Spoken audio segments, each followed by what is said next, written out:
کسی ایسے شخص کے کہے میں نہ آ جانا جو بہت قسمیں کھانے والا ہے، ذلیل ہے، شرارت سے اشارے کرنے والا، لگائی بجھائی کرنے والا، مال دینے میں بڑا بخیل، حد سے بڑھا ہوا بدکار، سخت خو اور اس کے علاوہ بدذات ہے۔ اس سبب سے کہ مال اور بیٹے رکھتا ہے، جب اس کو ہماری آیتیں پڑھ کر سنائی جاتی ہیں تو کہتا ہے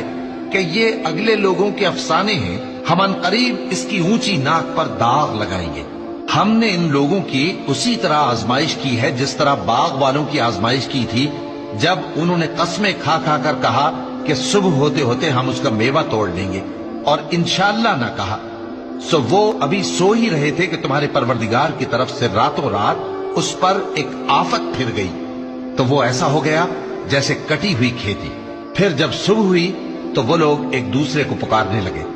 کہ اگر تم کو کاٹنا ہے تو اپنی کھیتی پر سویرے ہی جا پہنچو